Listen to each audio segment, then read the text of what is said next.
Hi, welcome to the UMI walkthrough for your 2018 Jayco Rocky Mountain. On the front we have our propane tanks, our tongue jack, and our batteries. Three things you need to know about. Everything will be set up when you arrive, but just so you have an idea of what's going on with the trailer. So when you arrive, we will be running the unit off the left-hand tank. And so this already will be on, and your gas and your fridge and everything will be running.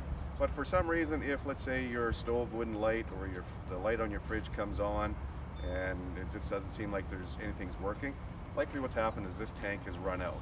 So what you're going to do is you're going to turn this tank off, go to your right-hand tank, turn that tank on, and then on the back side here you got a black plastic directional.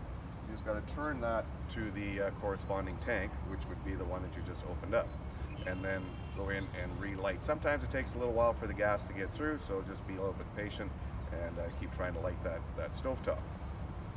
You also got your 12-volt battery up front here, which has a bypass switch. Now, especially this is important if you have kids around. Sometimes kids like to get into things, they want to test things out. So this has two positions. If it's in the up position, it's off. If it's in the horizontal position, that means it's on and allowing power to get through to the unit. This is especially important if you are dry camping, because your entire unit will run off the battery. Also up front here, and one thing we ask that you don't let the kids play with, because your stabilizer jacks will be down, so if this thing's going up and down, it could cause some issues. So it's got two buttons, one is up, one is down, and the other one is a light. So just make sure your kids aren't having any fun with that. All right, let's go on to the next part. Okay, so on to the left side, driver's side of the trailer, where you'll find a lot of important equipment. Namely, we're going to start up here. This is where your power cord will be coming out and be plugged into your campsite power. Or if you're dry camping, you'll likely be hooked up to at least a 3,000 watt generator. So the reason I want to show you this is if inside you notice that some of your lights aren't working or you don't have any power to your receptacles, something's happened. So the most likely thing is that you follow this cord to where you plug into the campsite, and if that has come loose, just plug it back in, you should be good to go. Or same with the generator. Now it could be a couple other things where the generator tried to run too much, kicked it out, so you'll just unplug from the generator, turn the generator off, and restart it. Now after checking those two things, especially with the campground power, if you still don't have any lights on in the unit itself, then you likely have a problem with the campsite and you'll have to get a hold of the campsite host. If it's the generator, just repeat the process I just said, unplug, turn the generator off, restart it. Make sure you don't have everything on inside because it can kick it out, especially if it's trying to draw too much at once. Behind this is your outside shower. This is mainly for if you're at the beach and the kids got sandy feet and all that. Just give them a rinse off outside. That way they're not tracking sand through the whole unit. Up here is your hot water tank. This you'll notice that this will be warm, and that's because they do run on propane so that you'll have hot water in the unit. This will be your city water connection or basically your campground connection. If you're dry camping, then you won't be hooked up to anything. And remember that if you're dry camping, you have a limited amount of water, so I wouldn't use this a whole lot, or just keep it down to minimal use. Now inside, and I'll show you that a little bit later, is the indicators of how your tanks are filling. Because even if you're hooked up to a campsite, you never leave your knife valves open, and those knife valves are located one under here that has a gray handle, that's for your gray water. One under here for your black water, that's for your toilet. And also at the back there is another gray water, and that should be for your sink or your shower area, sorry. So what you're going to do is if your indicators say that you're full, you're going to come out. If your hose is already hooked up to this one, pull the black handle first. That will allow the sewer from the toilet and everything to drain. Once that's finished draining, close that handle, leave the hose hooked up there, come up to this one, pull the gray handle, that's your gray water, that'll flush out that hose, because you want to flush that out because, and I'll show you that in a second. So once this is drained, close that knife valve. Now for your rear gray water, you're going to take the hose off of here, and that's why you want to make sure everything's closed and you rinse the thing out with the gray water, because that's more acceptable water than the other one. So anyway, you're going to pop your hose off of here, make sure your knife valves are closed. You're going to move your hose back to this one, take this cap off, put the hose on there, and you'll see it is pretty simple once it's all hooked up. And once you've got your hose hooked up, the valve is right here on the side. Once again, it is gray for gray water. Just pull that, wait till it drains, close it, and then you're done. You don't have to switch it back right away, you can do that later. Now the outside of this unit will look a little different when you get here. as you have 2 slides. So all this stuff will be sort of underneath. You might have to get down on your hands and knees to get to your knife valves. All right, let's go to the next step. On the back of your trailer here, you're going to see this unit. Now, if you rented a barbecue, it'll already be set up, but that is for holding the barbecue. Very simple. Pop it out, and the barbecue will already be sitting on here. Make sure your kids don't steal that. Just leave it in there. Now, the most important thing I want to show you in the back of this unit is this ladder. This is not for kids to climb up. It's very dangerous, so make sure that your kids are not climbing up the ladder. So we also have the outside kitchen here. This likely will not be open when you arrive, but it's just a matter of turning these knobs so you get the right ones that unlock.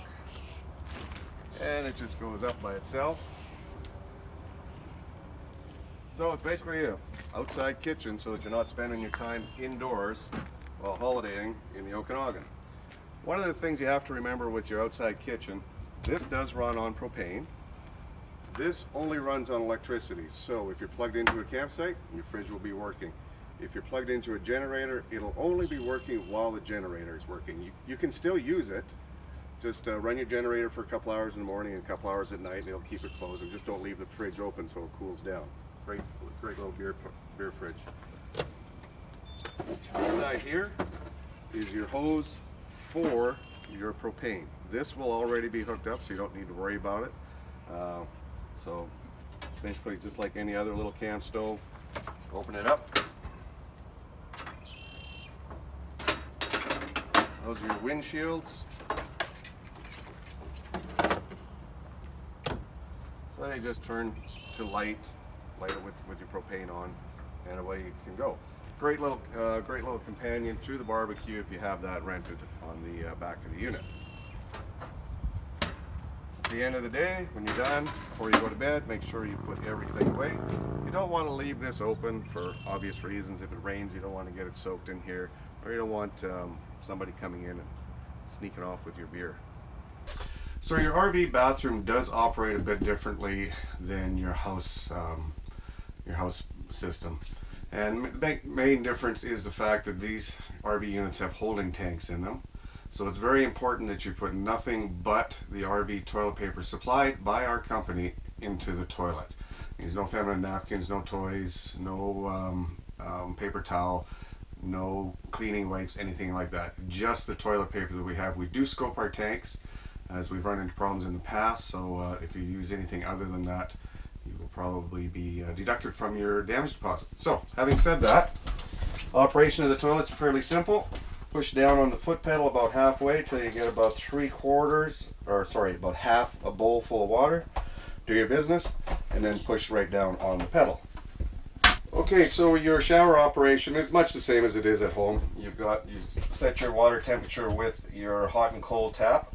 Pull up on the shower bypass, and then on this guy you will notice that it does have a turning head, which is on-off position for the shower head.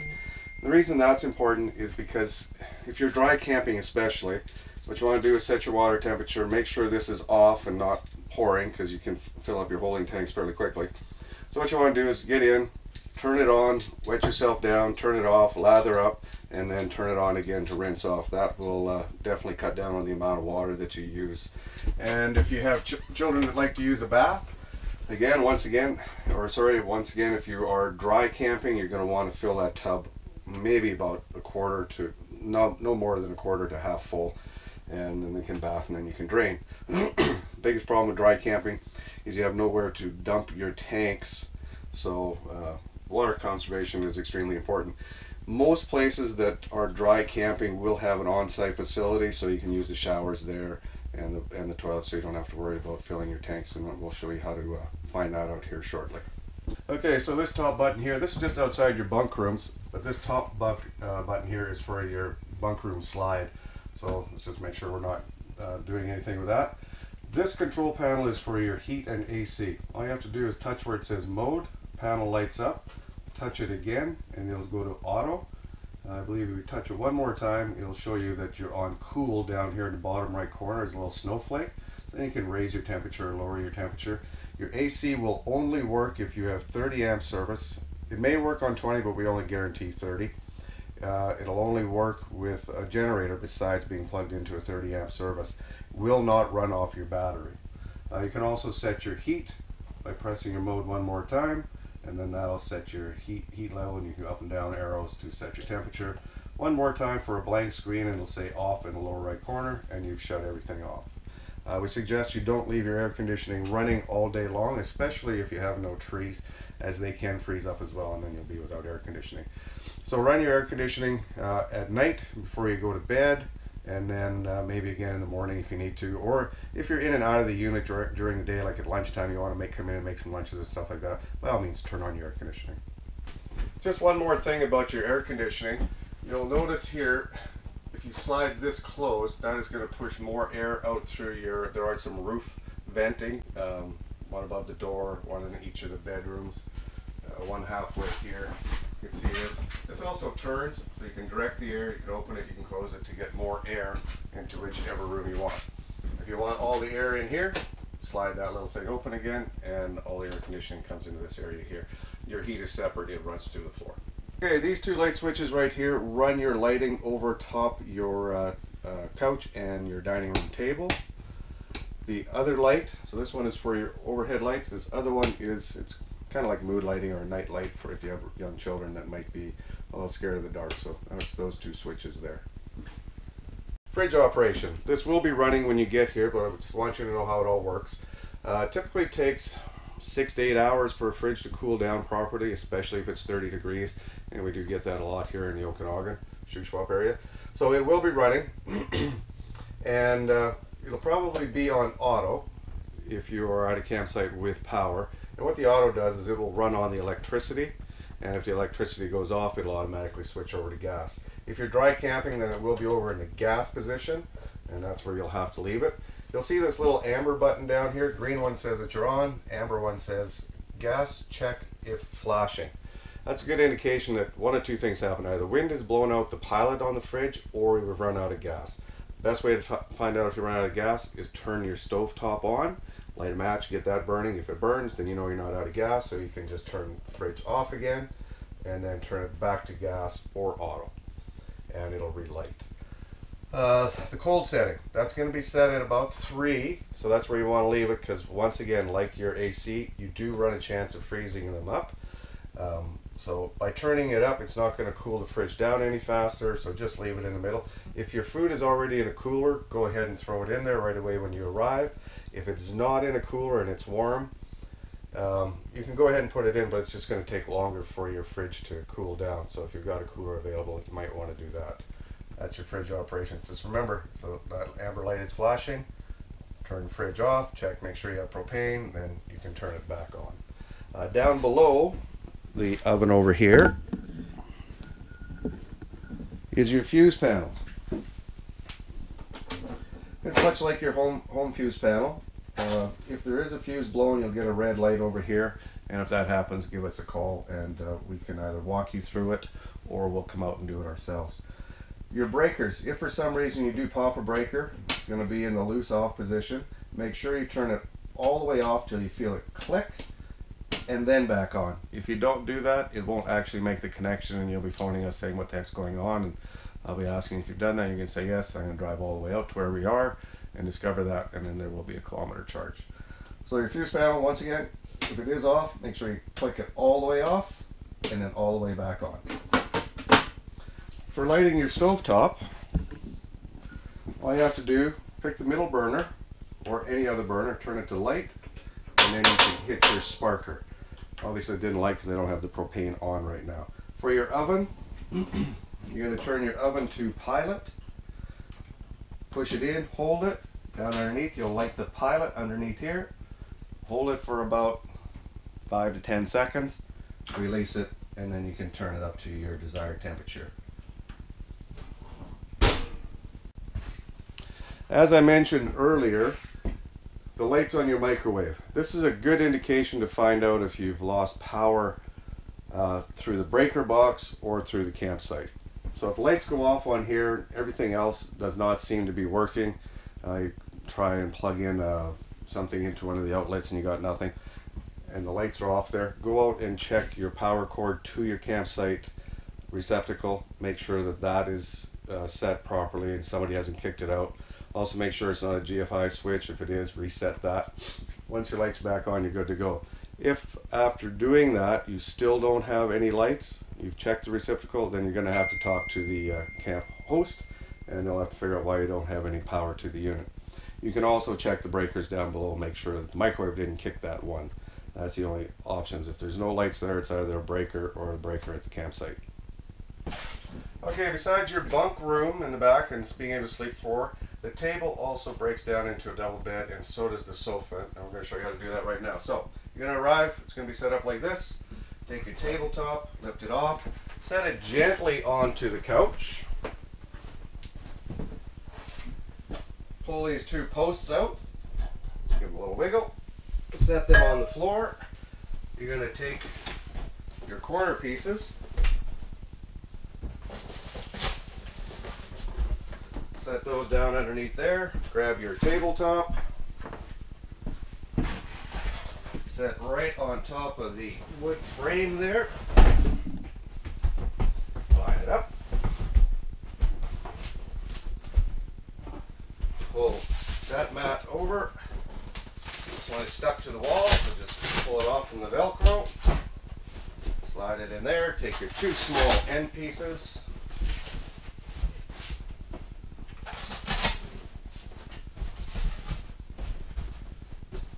and there you have the table bed. Okay, your sofa bed. Once again, these are just attached by Velcro. Pop those off. There's a little leather loop right here. Pull that up and out. Make sure your legs are turned down. And then you just take the back here and flop it down. And there you have another double bed. Okay, so your window operation. It's just a little plastic tab here. Just slightly pull out and open. Close it, it'll automatically lock. Once again, slightly pull out and open your window. All the windows also have a privacy blind. Just pull down gently on these. Alright, very simple usage. Alright, so once you enter the unit, right to your immediate left on the wall above the sink, you're going to find your entry lights. If you turn that switch on and no lights come on, and that is the inside switch, then you'll just have to walk up to the receptacle that you want lit up and push on that little center button and it'll turn on. The other switch is your outside switch for your under awning lights. This one here is your slide out for the main room here. This next one is your awning. So this electric awning, so you just push out and it'll go all the way out till you see the tube, or it looks like it's almost totally unrolled. And that's where you're going to want to stop. And then in for when you want to bring it in. Now be sure that you're actually hitting the in button, because if you try and do the out, it does have a chance of wrapping around on itself. You also have the control panel here. You've got 3 buttons at the bottom. This one on the far left is for when you're dry camping. This is your water source from the unit itself, from the holding tank. Let's turn that on. You can hear it sort of trying to charge up. If you're going to be leaving the unit for any lengthy period of time, we ask that you turn that off. Being a brand new unit, sometimes things do shake loose and you could end up with that pump running and water coming back to a flooded unit, and that's not something you want to have to happen. The next 2, one is for your LP gas for your hot water tank, and the other one is for your hot water tank as well, but on electric. So that one you can use when hooked up to power. This one you will use if you have no power hooked up to the unit. If you're running a generator, you're going to want to have the gas one on too. So if for some reason the little light between the 2 comes on, that's either an indication that you're out of propane and you need to switch your tanks again, or once again the wind has blown it out. So basically what you're going to do is you're just going to turn it off, turn it back on, wait for it to light. It will attempt to do it 2 or 3 times before that light comes on. Check your stove, make sure you've got gas there. If you've got gas there, then this will definitely light. These other ones here, it's clearly marked battery, fresh water, black water, which is your sewer, gray water 1, which is your sink, and gray water 2 is your shower and bath. To find out what level you're at, just push the battery button and it'll show you the battery is full. Go to your fresh water, it shows it right now that it's at 2/3, or 1/3, sorry. Black water is showing empty. Sometimes when you rent a unit, you may come in and see that maybe at 1/3, maybe even at half sometimes, because things do get stuck. Toilet paper might get stuck on one of the sensors. We do rinse out and wash out every tank. Sometimes it just gets a little bit stubborn and we don't have time to clean it out completely. But you're still okay. So if you go to the black and you get there and it's already showing 1/3 full, you still got 2/3. And just keep an eye on these levels. If you're dry camping, we suggest that you use the facilities supplied at the campground for your daytime use, and just use your toilet for nighttime emergencies. Next is your gray water. That, like I said, that's for your kitchen sink, and then your shower. Just keep an eye on those. If you're at the campsite, just before you have a shower, just come out and check your gray water too. If it looks like it's pretty full, go out, pull that valve, and then you can have a long shower. Just remember, please don't leave the valves open at all times. Your sink. Unlike your kitchen sink at home, you need to really make sure that all the food particles, big pieces of food, are taken off the plates before you do it, because you can plug these up fairly simply. Unfortunately, they're not built like a house. They're a compact little unit, same design, but doesn't operate quite as good. So just make sure your plates are really cleaned off well, and then you can go ahead and wash them, and then there's no risk of plugging up anything there either. Okay, so I know that, and I like to do it too, when you're up camping, you want to listen to some music. This unit has inside speakers and outside speakers. So to turn it on, hit your button, everything will light up. Your 1, 2, 3 are your speakers. You got 2 sets of inside speakers and 1 set of outside speakers. Please don't crank it. They're not the best speakers in the world. They are in an RV. You do have a chance of blowing them if you try to crank things up. So we ask that you don't do that. Keep it at just a nice volume. Besides, you don't want to disturb your neighbors. You've also got a charger, an auxiliary in, and an HDMI cable for this unit. And I do believe it is also Bluetooth. Just a couple more things. Your sliding doors, just a Velcro strap. Door slides closed, slides open.